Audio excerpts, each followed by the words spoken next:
Hi friends, welcome to crazy Samhitha. ఈ video నచ్చితే like చేయండి, షేర్ చేయండి, సబ్స్క్రైబ్ చేయండి. ఈరోజు తోటకూర కర్రీని చేసుకుందామండి. అది మీరు వేపుడు అనుకోండి, కర్రీ అనుకోండి. వాటర్ వేయకుండానే చేస్తాను నేను. ఇది మా గార్డెన్లో తెంపిందేనండి తోటకూర. చిన్నది ఉంది, పెద్దది ఉంది, 2 రకాలు ఉంది. 4-5 సార్లు మంచిగా వాష్ చేసి పెట్టుకున్నానండి, దుమ్ము ఉంటుందని. వాష్ చేసి ఇట్లా చిల్లులు ఉన్నది ఇందులో వేసేసాను. అగో చూడండి, ఒక చెట్టుకేమో పెద్ద ఆకు ఉంది, ఒక చెట్టుకేమో చిన్న ఆకు ఉంది. అలా చిల్లులు వాటర్ డ్రైన్ అయిపోతాయి.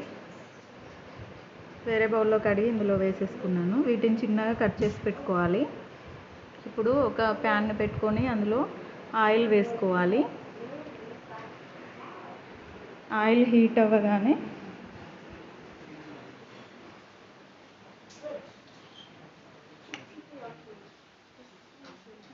దీనికి కావాల్సిన పదార్థాలు రెడీ చేసి పెట్టుకున్నానండి.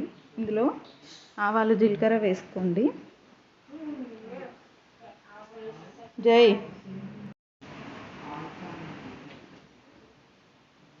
ఇవి కొంచెం వేగిపోగానే ఇందులో వెల్లుల్లిపాయలు యాడ్ చేయాలి. ఒక 4 దాకా తీసుకున్నానండి.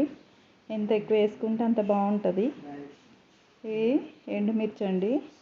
ఎండుమిర్చిని కొంచెం వాష్ చేసి వేసుకున్నాను నేను. అలాగే వేయాలి కానీ ఇంకా కడగడం అలవాటు అయిపోయింది అన్నీ. ఇవి కూడా కడిగాను నేను. కొద్దిగా ఆయిల్ అనేది స్ప్రెడ్ అయిపోయింది, అటు ఇటు చిల్లింది కొంచెం. ఇంకా ఉల్లిపాయలు వేసాను. ఎండుమిర్చి వేగిపోగానే ఎండుమిర్చి ఒక 7-8 దాకా తీసుకోండి. ఉల్లిపాయ ఒకటి పెద్ద సైజు కట్ చేసుకున్నాను. ఈ ఉల్లిపాయలు కొంచెం మగ్గిపోయాక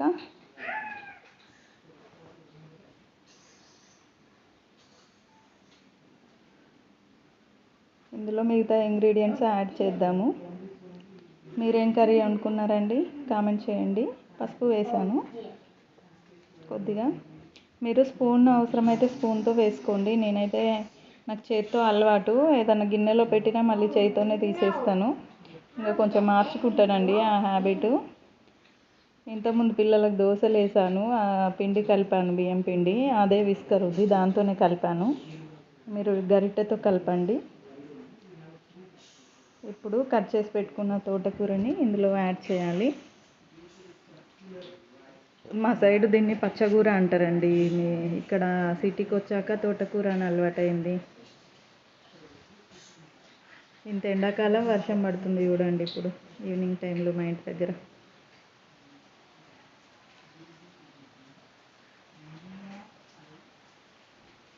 నా ఛానల్ చూస్తున్న వాళ్ళు సబ్స్క్రైబ్ చేసుకోండి. మంచి మంచి వీడియోలు చేస్తుంటాను. వీడియోస్ నచ్చితే సపోర్ట్ చేయండి, లైక్ చేయండి, షేర్ చేయండి.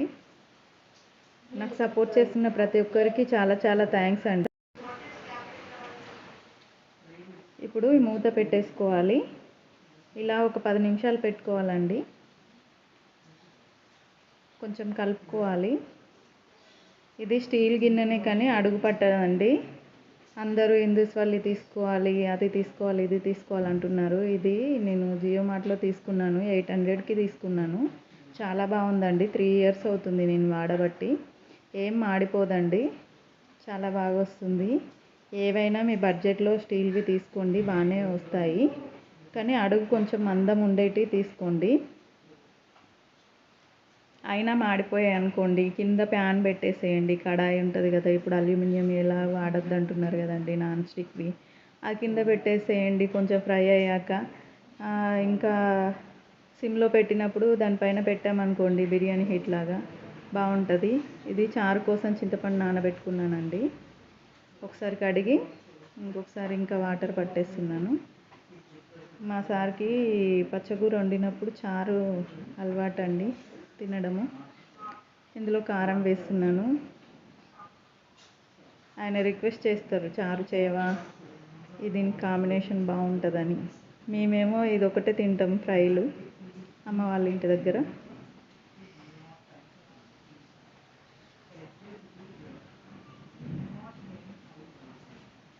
ఇప్పుడు ఇప్పుడు కలుపుకోవాలి. ఆల్మోస్ట్ కర్రీ రెడీ అయినట్టే అండి. చూడండి ఎంత బాగుందో. ఇది రోటికైనా అన్నంలోకైనా సూపర్గా ఉంటుందండి. పిల్లలకి ఐసైట్ రాకుండా చేస్తుంది. మనకు కూడా మంచిదండి పెద్దవాళ్ళకి. ఐరన్, కాల్షియం అన్నీ. Thanks for watching.